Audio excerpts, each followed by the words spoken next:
이번 시간에는 거래 타이밍을 잡기 위한 비트코인 사이클에 대한 이야기를 해보려고 합니다. 현재 비트코인은 반감기라는 이벤트를 중심으로 4년에 한 번씩 상승장이 크게 오는 패턴을 가지고 있습니다. 가상자산 중에서도 비트코인의 상승이 중요한 이유는 시가총액이 가장 큰 비트코인 가격 흐름에 따라서 많은 알트코인이 영향을 받기 때문입니다. 자, 그렇다면 비트코인이라는 자산의 가격이 상승하는 기간과 하락하는 기간을 알 수 있다면 변동성이 큰 가상자산 시장에서 기회를 잡을 수 있겠죠. 가상자산은 다들 아시다시피 변동성이 굉장히 큽니다. 그러다 보니까 큰 폭으로 상승하는 만큼 큰 폭으로 가격이 내려가기도 하는데요. 가격이 높을 때 매수하게 되면 너무 큰 리스크를 지닌 투자가 될 것이고, 가격이 낮을 때 매수하게 된다면 굉장히 좋은 기회를 잡게 될 것입니다. 그렇다면 상승을 언제 할 것인지를 알고 그 전에 분할 매수를 통해 적당한 단가로 투자할 수 있다면 너무 좋겠죠. 자, 그래서 우리는 이 반감기에 대해서 이해하고 투자에 적용시켜야 합니다. 우선 이 비트코인 반감기의 정의는 채굴량이 반으로 감소하는 이벤트를 의미합니다. 예를 들어 비트코인이 2009년 1월에는 한 블록당 50BTC가 주어졌습니다. 2012년도에는 25BTC, 2016년에는 12.5BTC, 2020년에는 6.25BTC로 줄어들었습니다. 반감기가 2012년, 2016년, 2020년에 각각 있었기 때문인데요. 채굴량이 반으로 줄어든다는 의미를 정확히 이해하셔야 합니다. 비트코인을 얻기 위해서는 일반적으로 거래소에서 매수하는 방법과 채굴기를 통해 비트코인을 채굴하는 방법이 있습니다. 그러면 채굴자들 같은 경우에 채굴기를 통해 문제를 풀고 그 보상으로 비트코인을 받습니다.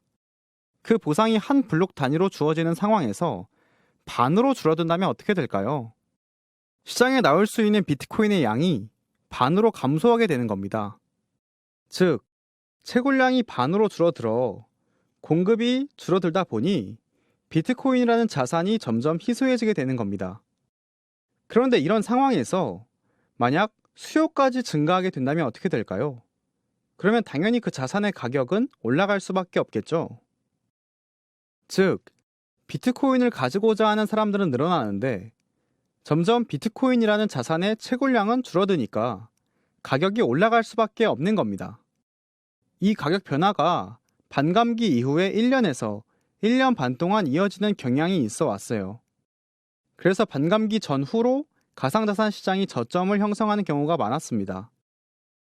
그래서 실제로 2012년, 2016년, 2020년 반감기 전후로 가상자산을 매수한 사람들은 대부분 큰 돈을 벌 수 있었습니다. 매수와 매도 없이 그저 매수한 후 기다리는 가치투자 전략으로 말이죠. 그렇다면 앞으로도 이 방법이 유효해서 2024년도에 투자를 한다면 돈을 많이 벌 수 있을까요?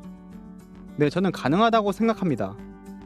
그러면 3년 후에 시작하면 되는 것이 아니냐라고 생각하실 수도 있습니다.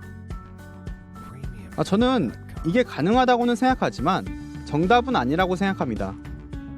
그 이유에 대해서 말씀드리면 비트코인이라는 자산이 현재까지는 4년 주기설이라고 해서 비트코인 반감기 이후 가격에 큰 상승이 있어 왔어요. 그런데 2021년도 상승은 이전과 달리 변한 점들이 굉장히 많았습니다.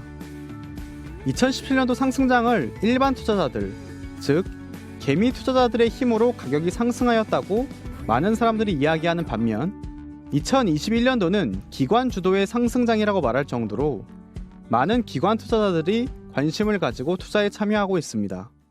그러다 보니까 기관은 일반 개미 투자자들과 다르게 잦은 매수와 매도를 안 하기 때문에 앞으로는 비트코인이 이전처럼 크게 하락하지는 않을 것이다 라는 의견이 있습니다. 이전에는 완전히 도박이나 투기로 취급받았던 이 시장이 전통금융과 함께 공존하려는 움직임이 보이고 있습니다. 최근 우리나라에서도 특금법을 통해서 거래소 등을 투명하게 운영하고자 하는 움직임을 보이고 있고 2022년도부터는 세금을 부과하기로 하였습니다. 가상자산에 세금을 부과한다는 것은 하나의 금융상품으로 인정하겠다는 말로 해석할 수도 있습니다. 그렇다면 기존에 가지고 있었던 반감기 상승 패턴과는 달리 흘러갈 가능성이 생긴 것이죠. 기존 전통금융시장에서 주식시장이 개방되었을 때 부동산 시장이 개방되었을 때 모두 가격이 천정부지로 솟고 변동성이 굉장히 심한 모습을 우리나라 70년대, 80년대에 보여주었었습니다. 현재 주식이나 부동산이 가격이 많이 오르고는 있지만 그때와 비교할 때는 현저히 변동성이 적습니다. 그래서 결국에는 비트코인이라는 자산도 만약 전통금융과 함께 공존할 자산이라면 천천히 우상향하는 그림으로 변동성을 줄여나갈 것이라는 게 많은 사람들의 예상입니다.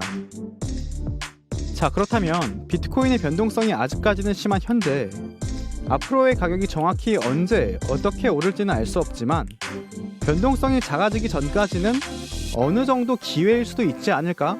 라는 가능성을 열어둘 수 있다는 것이죠. 그리고 반감기가 2024년에 있는데 그때 가서 살려고 해보니까 너무 비쌀 수도 있다는 거죠. 반감기가 2024년인 이유는 21만 블록마다 반감기가 오는데 한 블록이 추가되는데 10분 정도로 조절이 됩니다. 그것을 계산해보면 약 4년 정도가 나옵니다. 그래서 2012년, 2016년, 2020년에 반감기가 진행되었었고 다음엔 2024년 예정인 것이죠. 참고로 완전히 10분이 아니기 때문에 약간의 오차 범위는 발생할 수 있습니다. 그렇다고 하면 지금 사는 게 좋을지, 그때 가서 사는 게 좋을지에 대해서 알 수 없어도 관심을 가지고 이 시장을 눈여겨봐야 한다. 그래야만 이 시장에 있는 기회를 놓치지 않고 잡을 수 있다는 것이 제 개인적인 생각입니다.